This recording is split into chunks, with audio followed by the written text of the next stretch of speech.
খামেনির শেষকৃত্যের চতুর্থ দিনে কোমে শোক মিছিল ও প্রতিবাদ সমাবেশ। কফিন বহর এবার ইরাকের পথে। হরমুজে কাতার ও সৌদি ট্যাঙ্কারে হামলা, নিন্দা জানিয়েছে দোহা। নির্দেশনা লঙ্ঘন করায় হামলা চালিয়েছে আইআরজিসি। হামাসের সিদ্ধান্তকে স্বাগত জানিয়ে বোর্ড অব পিসের কার্যকর ভূমিকার অপেক্ষায় গাজাবাসী। পুনর্গঠন ও কর্মসংস্থানের দাবি প্যালেস্টিনিয়ানদের। ম্যাক্রোর সিরিয়া সফরকালে দামাস্কাসে বোমা বিস্ফোরণে আহত 18। ফ্রান্স সিরিয়া ঐতিহাসিক চুক্তি, দামাস্কাস পাচ্ছে জব্দকৃত $58 মিলিয়ন। মধ্যপ্রাচ্যের রাজনৈতিক, অর্থনৈতিক সহ সবশেষ খবরাখবর আপনাদের সামনে এক নজরে তুলে ধরছি আমি নাবিল হুসাইন।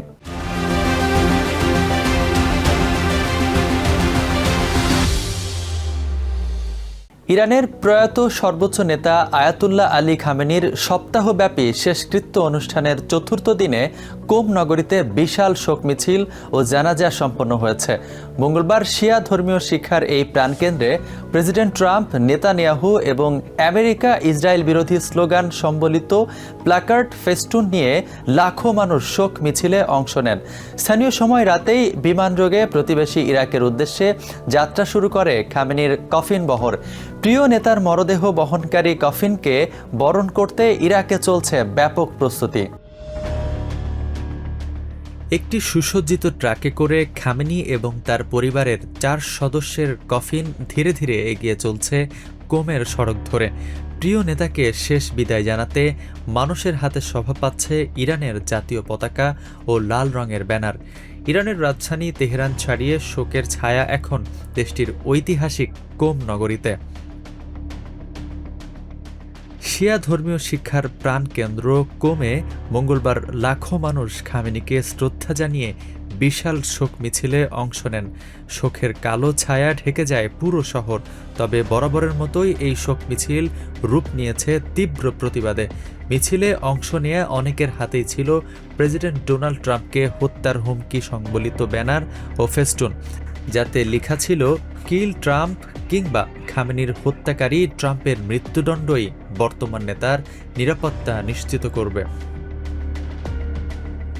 এদিকে কোমের আনুষ্ঠানিকতা শেষে বিমানযোগে খামেনির মরদেহ নেওয়া হয় প্রতিবেশী দেশ ইরাকে। ইরাকে শিয়া সম্প্রদায়ের পবিত্র 2 নগরী নাজাফ এবং কারবালায় চলছে খামেনিকে শেষ শ্রদ্ধা এবং বিদায় জানানোর প্রস্তুতি। নাজাফে খামেনির শেষ যাত্রাকে কেন্দ্র করে সর্বোচ্চ নিরাপত্তা ব্যবস্থা জোরদার করেছে ইরাকি প্রশাসন। এই আয়োজন নির্বিঘ্ন করতে ব্যাপক প্রস্তুতি গ্রহণ করেছে পপুলার মোবিলাইজেশন ফোর্স। পবিত্র নাজাফ শহরে আয়াতুল্লাহ আলী খামেনির কফিন আসার আগে আমরা যৌথ অপারেশন কমান্ড এবং স্থানীয় সরকারের সাথে বৈঠক করেছি। এই বড় আয়োজনটির নিরাপত্তা নিশ্চিত করতে 20,000 পপুলার মোবিলাইজেশন ফোর্সের সদস্য মোতায়েন করা হয়েছে। নাজাফ আন্তর্জাতিক বিমানবন্দরে ইরাকের প্রধানমন্ত্রী আলী আল জায়েদির উপস্থিতিতে খামেনির মরদেহ গ্রহণের পর তা নেওয়া হবে কারবালায়। সেখানকার বাসিন্দারাও শিয়া ইসলামের এই মহান নেতার শেষ বিদায়ের সাক্ষী হতে অধীর আগ্রহে অপেক্ষা করছেন। সৃষ্টিকর্তার ইচ্ছায় কারবালার সকল মানুষ সৈয়দ আয়াতুল্লাহ আলী খামেনির শোক মিছিলের জন্য পুরোপুরি প্রস্তুত, যিনি শুধু শিয়াদের জন্য নয়, পুরো ইসলামের জন্য নিজের জীবন উৎসর্গ করেছেন। ইরাকে নাজাফ ও কারবালার সফর শেষে খামেনির মরদেহ আবারও ইরানে ফিরিয়ে এনে মাশহাদের ঐতিহাসিক মাজার কমপ্লেক্সে সমাহিত করা হবে। Nabil Hussain, TVN 24 news desk. Hormuz প্রণালীর ওমান উপকূলের কাছে সৌদি আরব ও কাতারের তেল ট্যাঙ্কার ক্ষেপণাস্ত্র ও ড্রোন হামলার শিকার হয়েছে। সোমবার দিবাগত রাত ও মঙ্গলবার ভোরের এই হামলায় সৌদি আরবের সুপার ট্যাঙ্কার উই দায়ান বড় ধরনের ক্ষয়ক্ষতির শিকার হয়নি। তবে কাতারের আল রেখায়াত LNG ট্যাঙ্কারটির ইঞ্জিন রুমে আগুন ধরে যায়। দ্রুত সব ক্রুকে উদ্ধার করে নিরাপদ স্থানে সরিয়ে নেওয়া হয়। কাতার এই ঘটনাকে আন্তর্জাতিক নৌ চলাচল ও বৈশ্বিক জ্বালানি সরবরাহের উপর বর্বর হামলা ও আন্তর্জাতিক আইনের লঙ্ঘন বলে তীব্র নিন্দা জানিয়েছে।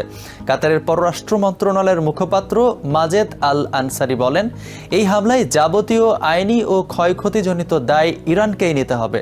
ইরানের বিপ্লবী গার্ড বাহিনী IRGC দাবি করেছে, আমেরিকান নৌবাহিনীর সহায়তায় নির্ধারিত করিডর এড়িয়ে অনুমোদিত রুটে যাওয়ার সময় বারবার সতর্কবার্তা উপেক্ষা করায় এই হামলা চালানো হয়েছে।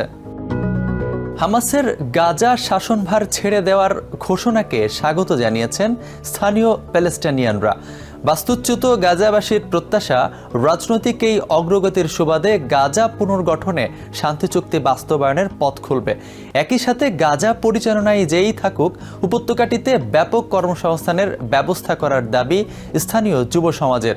তবে কথিত যুদ্ধবিরতির মাঝেও প্রতিনিয়ত দখলদার ইসরায়েলি বাহিনীর হামলায় প্রাণহানি ও ধ্বংসযজ্ঞের ঘটনায় গাজাবাসীর সংখ্যাও কাটছে না।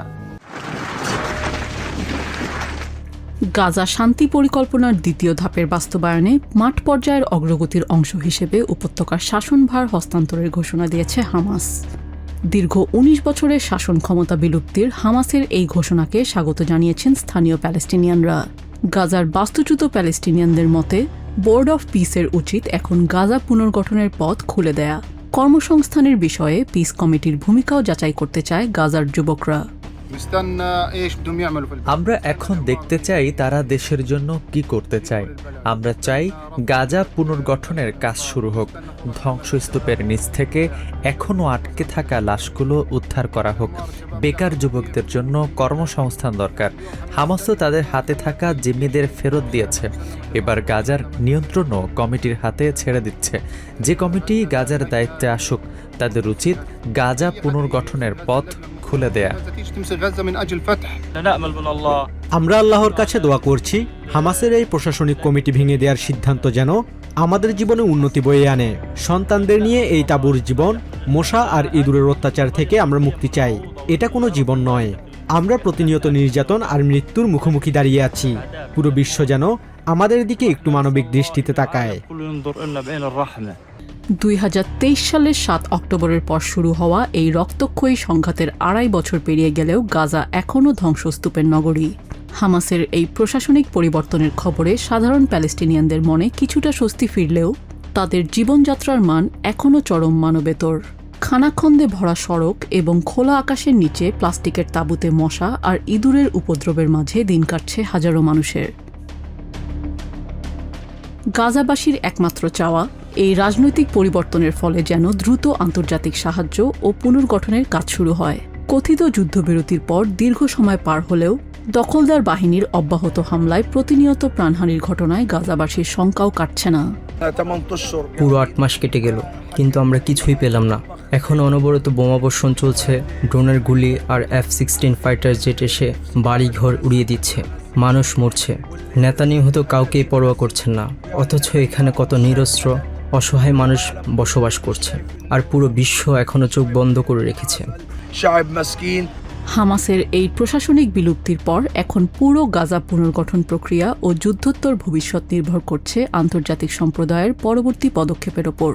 রাজনৈতিক বিশ্লেষকদের মতে, হামাসের এই নমনীয় ভাবমূর্তির পর এখন বল পুরোপুরি ইসরায়েল ও আন্তর্জাতিক সম্প্রদায়ের কোর্টে।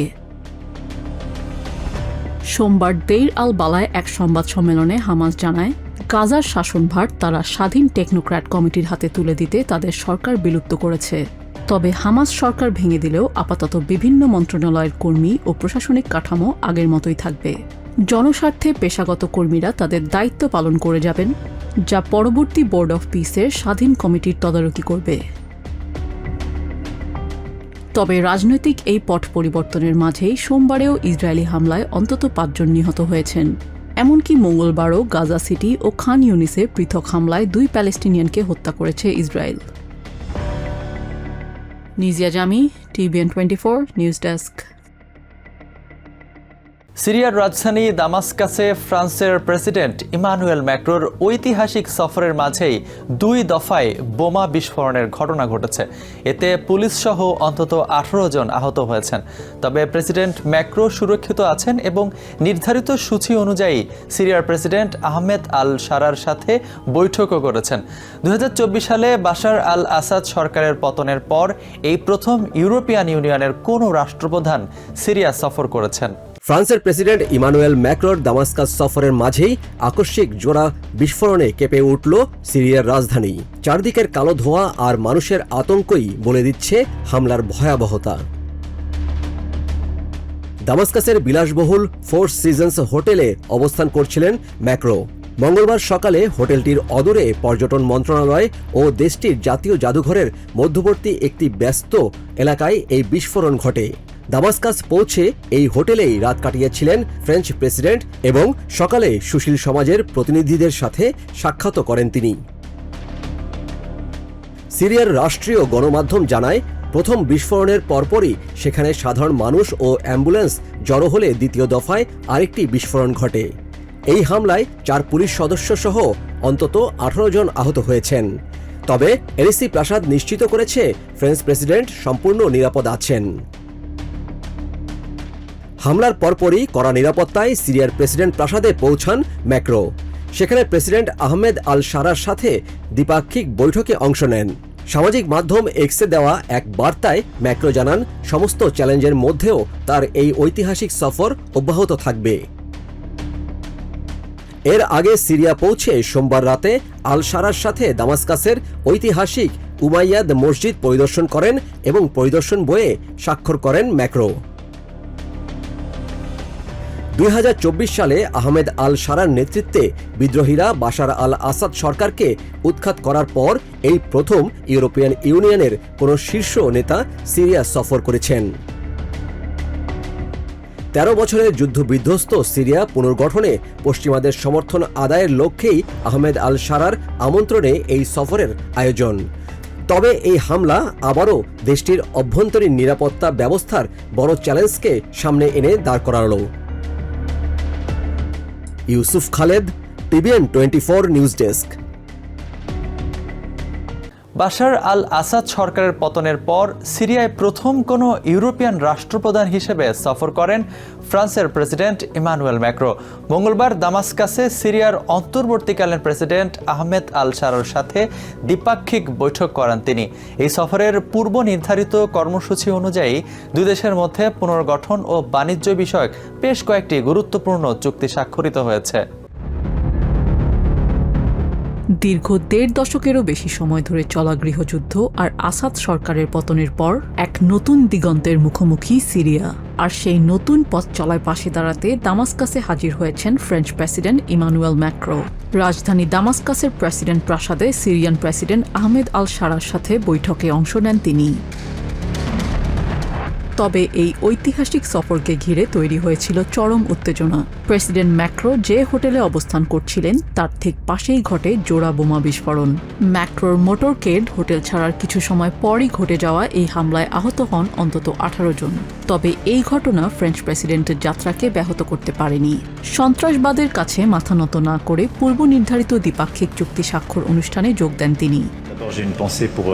আজ সকালে যারা আহত হয়েছেন তারা বেসামরিক নাগরিক কিংবা নিরাপত্তা বাহিনীর সদস্য যাই হন না কেন, আমার সমবেদনা তাদের সাথে রয়েছে।